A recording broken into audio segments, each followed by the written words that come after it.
When radio began as wireless, it was considered to be a point-to-point communication method, and it had this extreme disadvantage that it wasn't private, that anyone could listen in. And many of the early wireless pioneers tried to figure out ways to fix that disadvantage of wireless or radio communication.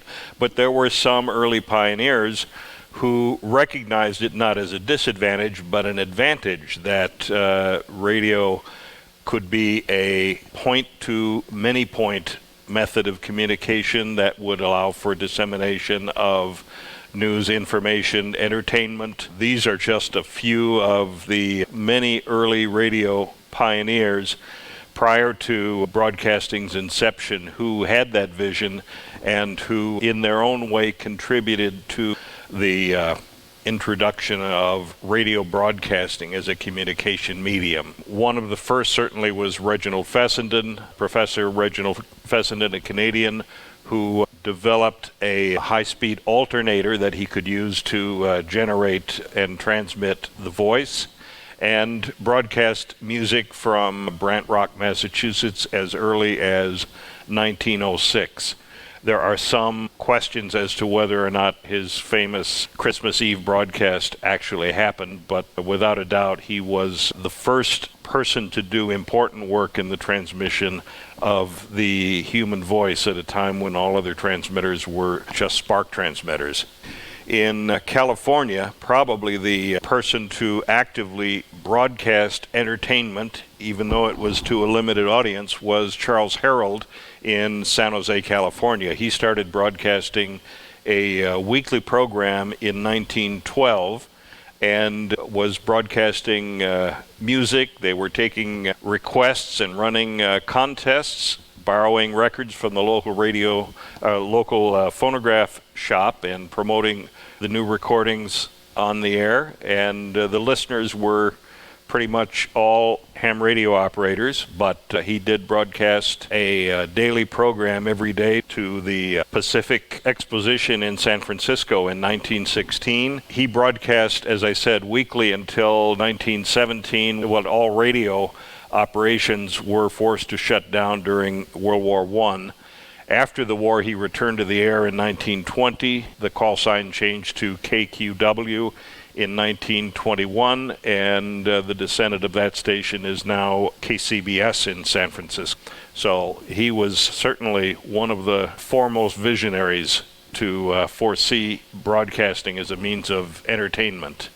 Another one, a name we all know, Lee DeForest, started broadcasting from his station 2XG in Highbridge, New York in 1916. He was broadcasting regular broadcasts of phonograph music and live musical performances. He was also off the air from 1917 to 1919 because of the World War I radio embargo. When he came back on the air, he broadcast for a short period of time from New York until the local radio inspector kicked him off the air, saying that the airwaves were no place for entertainment. He then moved his transmitter to San Francisco and set up station 6XC in the California Theater, where he broadcast daily live orchestra broadcasts from the stage of the California Theater.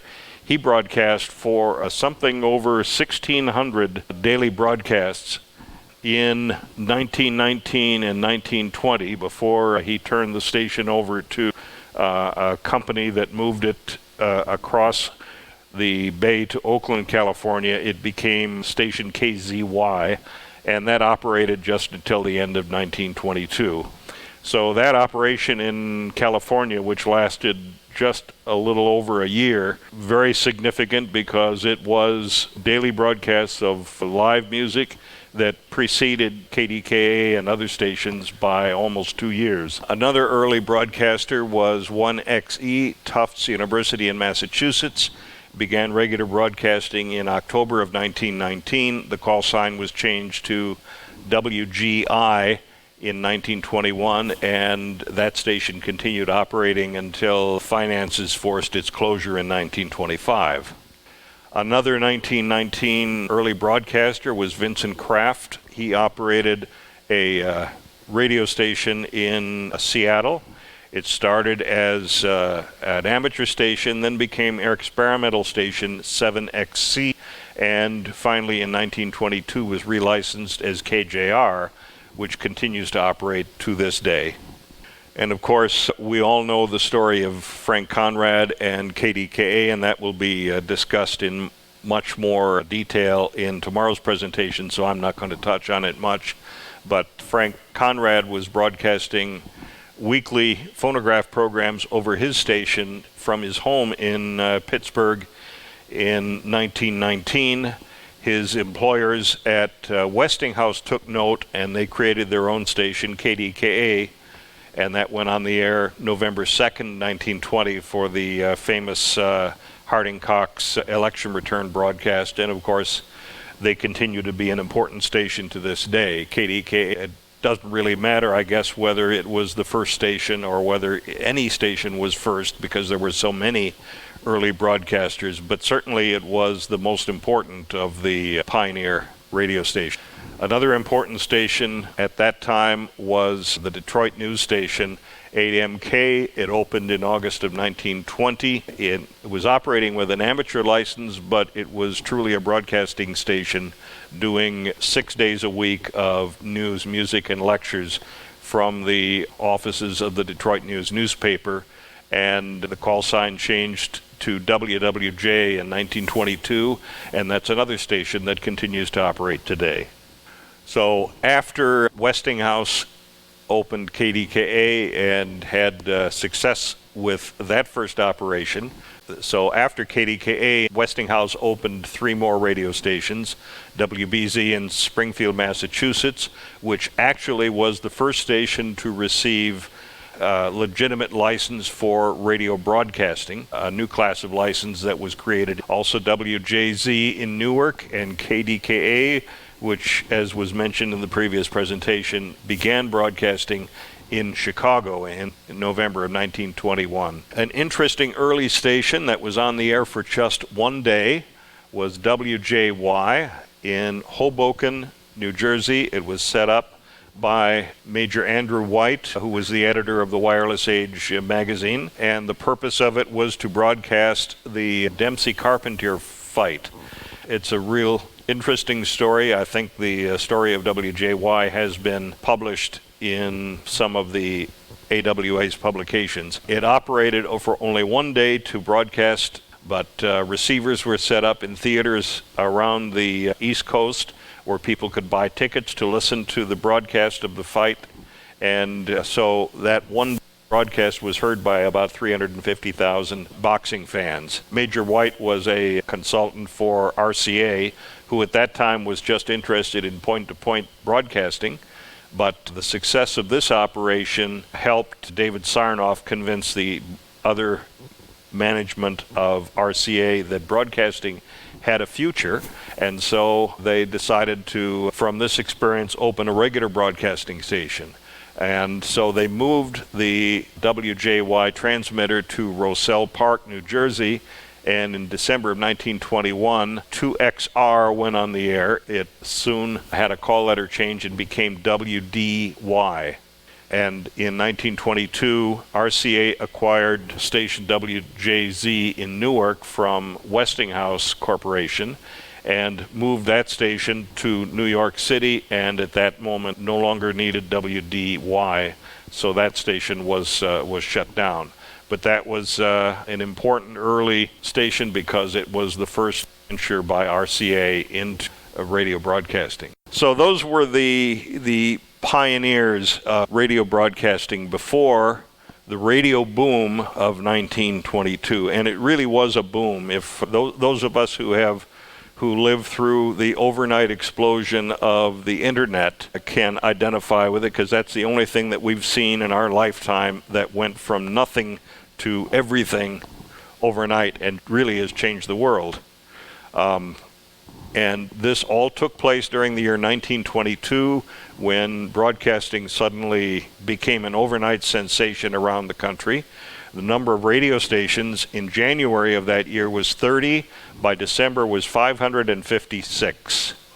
The Department of Commerce, who was the radio regulator at the time, and the only thing that they could do was issue licenses. That was their only authority, and they were inundated with applications. They couldn't handle them fast enough.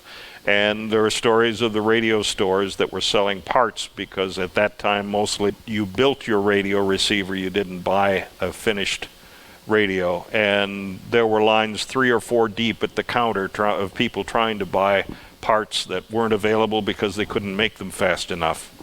This kind of shows that in 1922, at the beginning of the year, there were 60,000 homes in the United States with radios.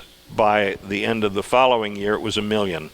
So the growth of radio overnight, particularly in 1922, was just phenomenal. And the same thing with the sale of vacuum tubes. By 1929, 69 million vacuum tubes were made by RCA and its other licensees of the technology. Now, the growth of stations, here's an example to show how the number of radio stations in the country grew overnight. Here's December of 1921, January, February, March, April, May, June, July. Everybody wanted to be in the radio business, except it was not a business at that point. It was an exciting new technology. Everybody wanted to get on the ground floor, even though they really didn't know what they were going to do with it yet. Some of these were big corporate operations, like RCA's stations in New York City. They bought, as I mentioned, WJZ. They moved it from the Westinghouse factory in Newark to Aeolian Hall in Manhattan, and they reconstituted WJY as a second signal, 2 radio stations out of 1 operation in New York City, both broadcasting through that same antenna. And WJZ was considered to be the serious music and programming station, and WJY was jazz and lighter programming. So actually, the early concept of radio formats began here. Across town, the other big corporate station, probably the most important station in those early years, was AT&T's WEAF. It went on the air in 1922 as the toll station. AT&T believed that they were the only ones who had the right, based on patents, to charge for broadcasting airtime. And this was considered their big experiment into radio broadcasting, and they spared no expense, both in technology and programming, and obviously very elaborate studio operations for the time, considering that this was just a year into the beginning of broadcasting. Another important station at that time, WGY in Schenectady. Again, General Electric wanting to get in early in the game, and they set up a very important station, which continues to be important to this day. GE, after successful opening of WGY, opened 2 more radio stations. Their objective was to have a station in the East, a station in the Midwest, which was actually Denver, and a station in the West Coast, KGO in Oakland, California, and it looks like they used the same architect for both of their buildings. Outside of those couple of corporations, most of these 500 plus radio stations were tiny operations. They were kind of with 1 foot in amateur radio and 1 foot in commercial broadcasting. They were started by tinkerers, people just trying to get in on the ground floor. This radio station, KRE in Berkeley, was operated by a radio shop. This station was in a funeral parlor. For most of the businesses that started radio stations, it was as a promotional vehicle, which was the closest you could get to advertising it. Different kinds of businesses that opened radio stations, banks, newspapers, radio receiver manufacturers like Greeby and Crosley, automobile dealerships, department stores. Anyone who wanted to promote their business decided you had to have a radio station, just like in the 1980s you had to have a website. I didn't know what we were going to do with it or how we're going to promote our business, but we know we've got to do it because everyone else is doing it. There were portable stations in most of the 1920s because there were smaller towns that did not have their own radio stations, so a radio station would come in and broadcast in the local community for a week. Greeby operated the only portable marine station, and they used it to broadcast the results of boat races. WHBL was a radio station in the Midwest. The entire station was in a railroad car, and with the studio in one half of the railroad car and the transmitter in the other, and the antenna on top of the railroad car, and they would pull into a siding and broadcast from a state fair and then go somewhere else. And this, of course, caused tremendous interference because these stations could pop up anywhere on any frequency. In later years, the government designated exactly one frequency for all broadcasting to take place. And so in a city like New York or Philadelphia or San Francisco, all of the people who wanted to broadcast would have to share time on the one frequency, and they'd have to work out their schedule themselves. So in later years, it would be one program would be followed by another program. At that time, it was one station followed by another. Each had their own transmitter, so you'd listen for a half hour to station A, and then it would go off the air, and station B would come on. And it's the reason that some of the first radio receivers, like the Areola Senior, were so wideband as far as they had no selectivity in tuning, because when everybody was on the same frequency, you didn't need selectivity. And that's why they quickly became obsolete when suddenly every radio station had its own frequency. But this was an example of one night schedule in San Francisco in 1922, where some stations would be on the air just 15 minutes. And then in most cities, one night a week, the stations would agree to not operate. They called it silent night. And that was the night for the DXers, so that you could listen for distant stations without having interference from the local station. So, what kind of programs were on the air in these early stations? Obviously, phonograph records. Player pianos were popular. Anyone who could come in and give a lecture on a given topic, or poetry readings. Music was very important. The most important thing of all was that the musicians or performers would perform for free, because the early broadcasters didn't have the money to pay for talent. So anyone who was an up-and-coming singer or played a musical instrument and wanted some free exposure would agree to come in and play on the radio. And if you were maybe a high-level professional, they might give you a bouquet or send a limo to pick you up and bring you down to the station, but no money ever changed hands. And for the broadcasters, typically they would run programs in 15-minute segments. So this group would play for 15 minutes, and then somebody else would come in with an entirely different kind of music, and then someone would read poetry, and then it'd be a violinist, or sometimes second and third rate talent, not always the best. There aren't many recordings of radio from the early 20s, but the ones that I've heard that have music, I could probably do almost as well myself. So the music wasn't always the greatest. One type of music that was very common on early radio is what Eric Barnow in his book referred to as potted palm music. Today we would call light classical music, typically string trios and quartets. Opera was an important type of music in the early days of broadcasting, both light opera and grand opera. The big stations would get the performers from the Metropolitan Opera or the local opera company to come in and sing arias on the radio, typically with violin or piano accompaniment. Some stations like KYW, when it was in Chicago, would broadcast from the Chicago Metropolitan Opera. So that was a very important type of music that was popular with the radio audience in those early years. Another good source of programming for the early radio stations were the vaudeville performers. The vaudeville theaters saw that radio was a good way to get some publicity for their performers, maybe get audience interested in a particular act and increase their audience at the theater. So the vaudeville performers would go down to the radio station and do their act for free, and then hope that they would attract some people to come down to the theater. The vaudeville theater owners probably didn't realize that they were contributing to their own demise, and a lot of these performers that used to be doing the vaudeville circuit would end up being radio performers. Sports was always very important on the radio. Live sports, baseball principally.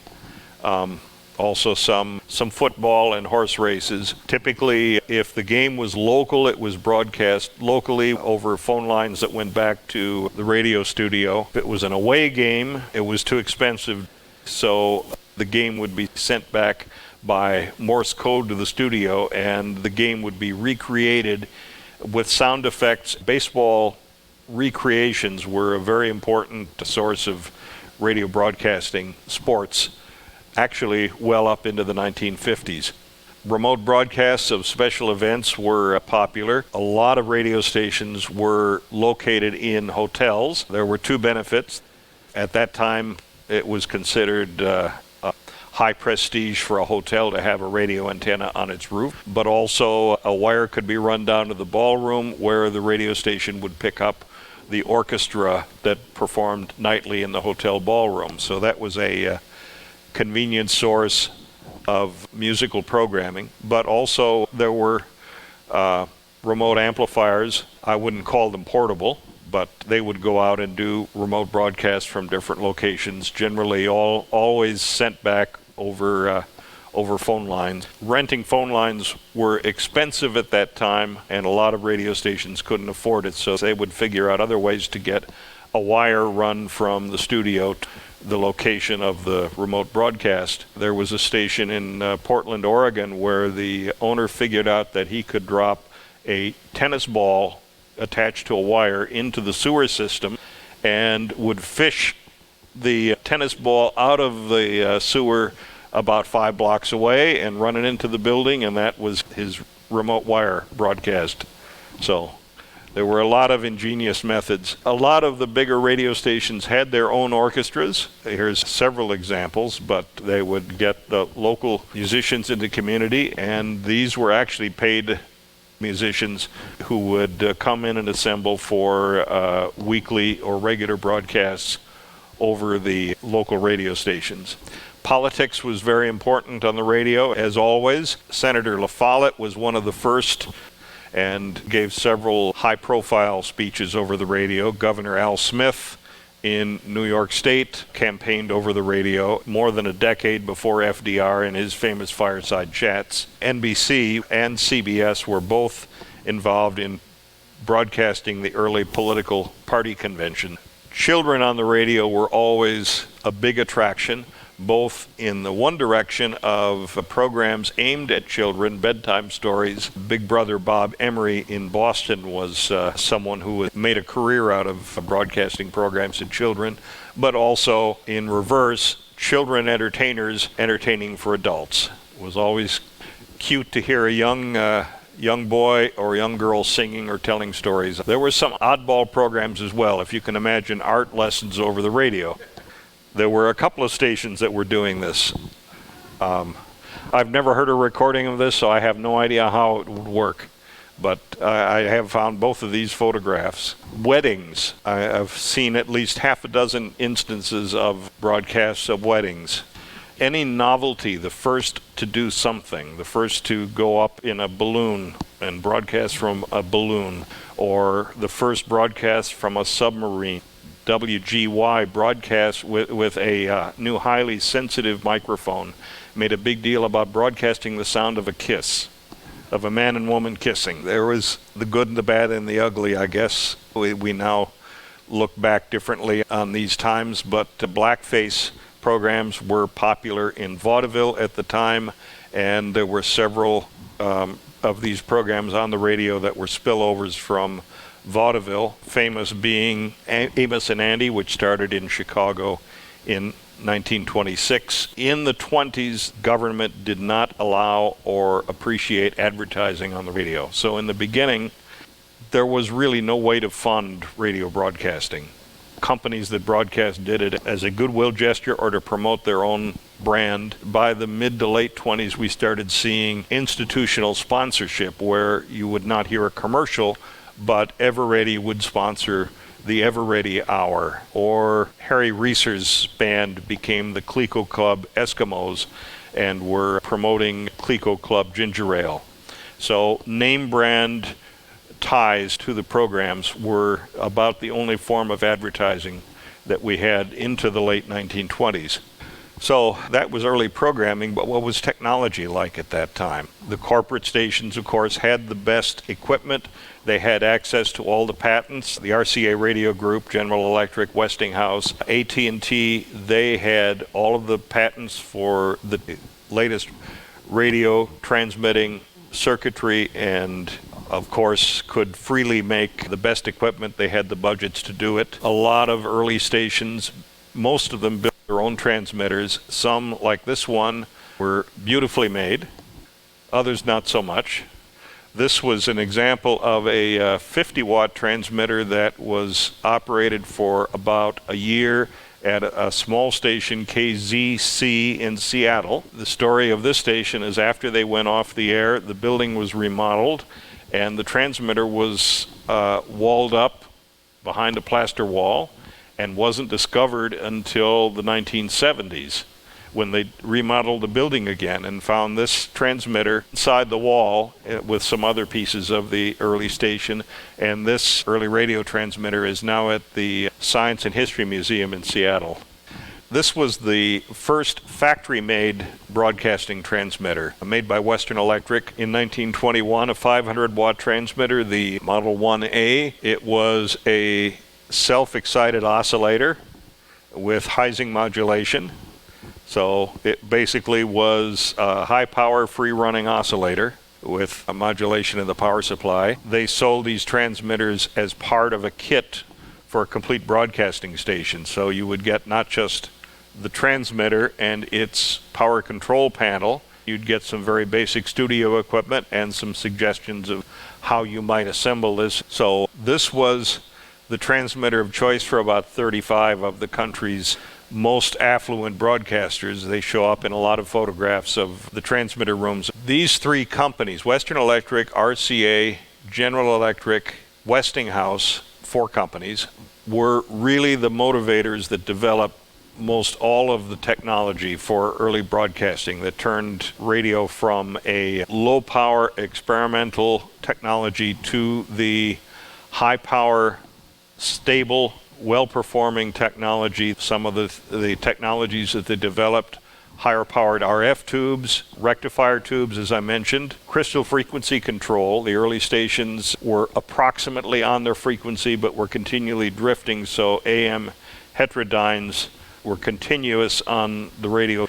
Some of those first transmitters, like the 1A, would barely do 50% modulation, so it was a big a step forward to actually produce a transmitter that could do 100% modulation. And these companies used their own stations as the test beds for the development of this technology. So WGY, for example, in Schenectady was an important broadcast station, but it was as the test bed that General Electric used for development of its transmitter technology. So by 1928, GE had developed water-cooled tubes ranging from a few kilowatts up to 100 kilowatts each. These are photographs of some of the technology that was being developed for broadcasting at GE in Schenectady.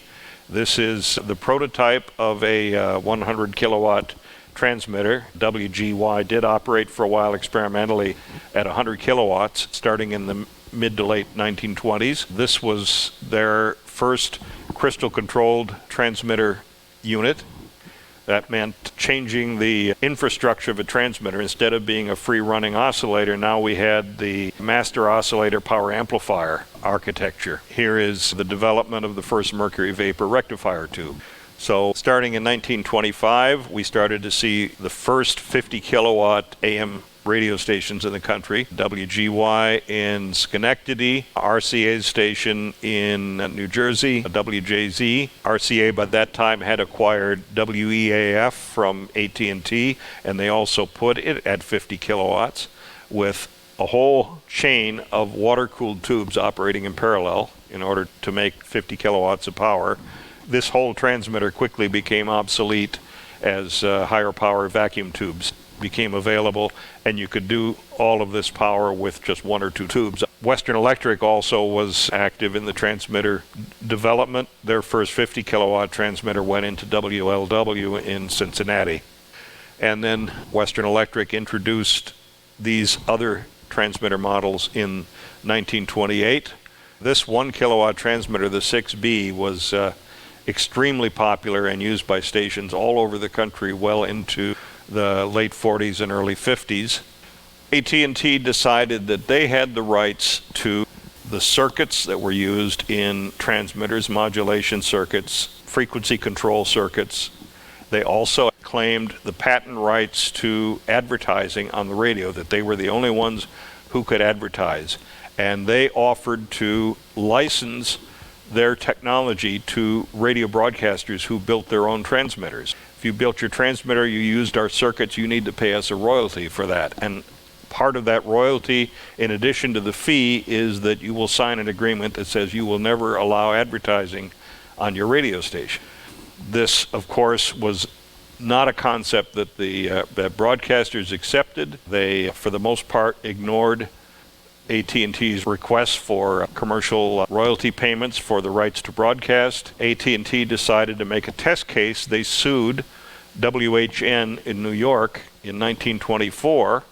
They were on their way to winning the suit, but were receiving such negative publicity from their whole attempt at trying to control broadcasting that they eventually settled out of court for, I think, $1,000 with WHN and stopped further attempts to collect licensing fees from radio broadcasters. And this was part of the decision process. This led to AT&T finally deciding to get entirely out of broadcasting. They came to the realization that broadcasting was not a telephone operation, was not in their purview, but that there was huge amounts of money to be made leasing network telephone lines for the increased interest in network broadcasting. So they finally realized where the real money would be for them in broadcasting, and they sold out of the radio broadcasting field entirely by selling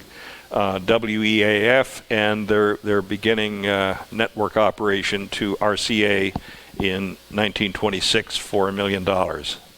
And that led to the formation of network broadcasting as an important part of radio broadcasting at the time. There had been early attempts, first for individual broadcasts, like President Harding's speech in 1923 was several stations connected together for a single broadcast of a single speech. Then a couple of stations would connect for regular programs, and in 1924 the radio group hookup, KDKA, WBZ, and KYW connected and started sharing programs on a regular basis. So little by little, the concept of networking stations together became more practical. Finally, in October of 1924, WEAF forms a permanent 6-station network. The temporary connection of 22 stations is set up in 1925 for the inauguration of President Coolidge. And in 1926, when RCA buys the radio operations from AT&T, one of the things that they acquire is this hookup of radio stations over AT&T leased equalized phone lines, and this becomes the beginnings of the NBC Red Network. The National Broadcasting Company is formed, followed by the NBC Blue Network, which had been a competing network that RCA had operated through WJZ. So NBC now had two networks, the Red and the Blue Network. In 1927, the Columbia Phonograph Company and other investors set up what is the beginnings of the CBS radio network, with 16 stations operating in 1927. By 1928, NBC has finally completed a coast-to-coast network when AT&T is able to put equalized phone lines over the Rocky Mountains, and NBC now has a fully operating coast-to-coast network. The period around 1925 to 1927 was a period of great chaos on the radio airwaves. There were too many stations on the air, 733 stations. Remember, at the time, there were no directional antennas. There was no crystal control of transmitter frequencies, so heterodyning and interference was continuous on the air. And broadcasters were becoming frustrated by not being able to be heard in their community without interference from other broadcast stations and electrical noise. Radio is controlled at that time by the Department of Commerce from the Wireless Act of 1912, which basically gives them the authority to license radio station applications, to assign call letters. The belief is they don't have the authority to assign frequencies to regulate power hours of operation. And this starts to increasingly be tested by stations who are referred to as wave jumpers.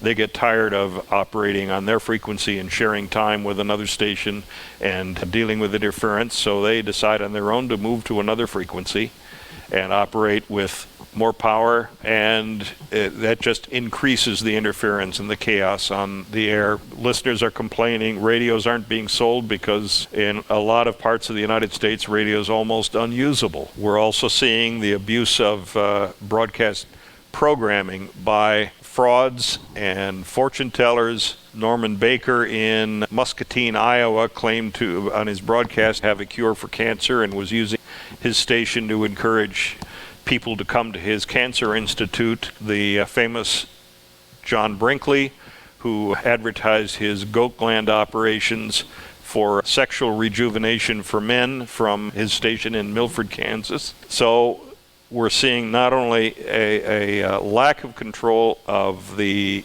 airwaves, of the frequencies, but also of programming, and a lot of abuse of radio on the air. It comes to a head in 1926 when the Zenith station in Chicago, WJAZ, is given a license for only 2 hours a week. They are assigned to 930 kilohertz and can only operate from 10 to midnight one night a week when KOA in Denver was off the air on the same frequency. Powerful corporation, big president Eugene McDonald decides that he's going to be a wave jumper. He moves WJAZ to a Canadian clear channel, increases his power, broadcast more hours. There are complaints filed with the Department of Commerce, and the station actually makes light of it. This is from a postcard that they published at the time, promoting themselves as the pirates of the airwaves.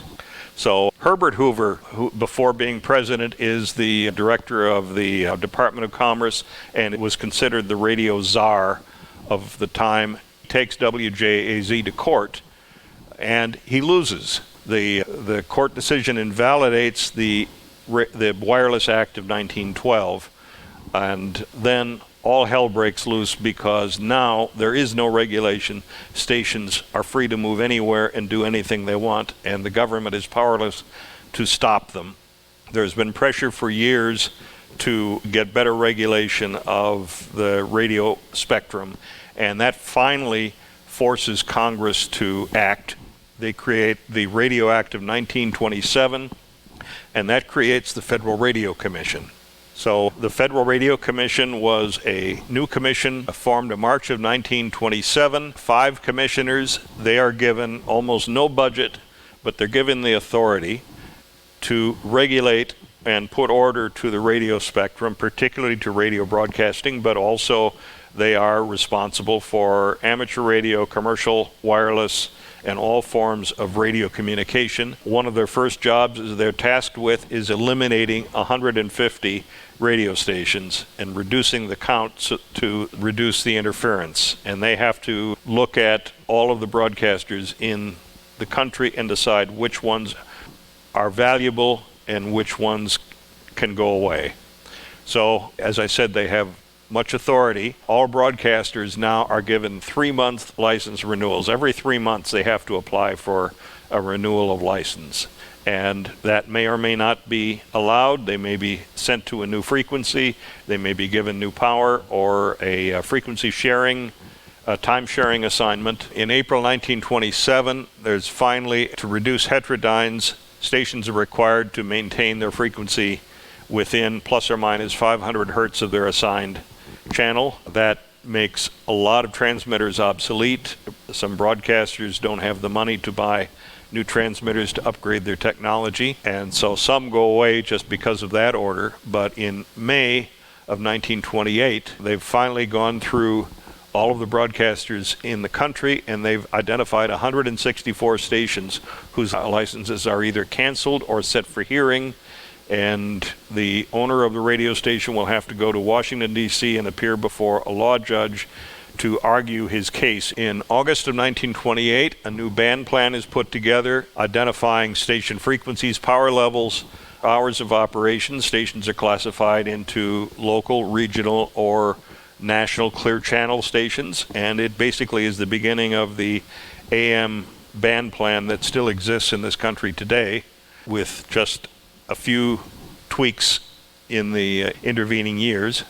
In 1930, new standards for modulation, frequency stability, harmonic reduction. Again, if you want to be a broadcaster, no longer will simple homemade transmitters be suitable. Now you need to build a serious transmitter or invest in a factory-made transmitter. The biggest criticism in retrospect of the Federal Radio Communication at the time is that they were given tremendous favorable treatment to any of the radio group. The RCA, Westinghouse, General Electric stations, or the big corporate stations were all given superior frequencies, clear channels, the best hours of operation, and educational and religious stations were shunted to the high part of the band, given limited hours, or they had their licenses removed entirely. So that brings us to the end of the 1920s, and pretty much to the end of my explanation of the first decade of broadcasting. By 1929, now we have mature equipment. Technologically, the equipment is stable, the frequencies are stable, the audio quality is very good. The broadcast band has been reorganized, there's less interference. Finally, it is accepted that the only way to pay for broadcasting is through advertising. So advertising is now permitted, and that immediately brings the big money interests into radio. They push aside the pioneers and the small operators, which is what typically happens with the technology. The pioneers invent the technology and bring the technology up to the point where it becomes commercially viable and profitable, and then the big money interests come in and push the little guys out of the way. That's a lot of what happened at the end of the 1920s. The Depression was another factor in the growth of radio because people no longer had money to go to the movie theater or to go to vaudeville theaters, performances, but radio was free over-the-air, advertising-supported programming. So radio became a huge growth industry in the 1930s, and that opened the door to what we now recognize as radio's golden era. The 1930s and 1940s was the primary entertainment medium for the country.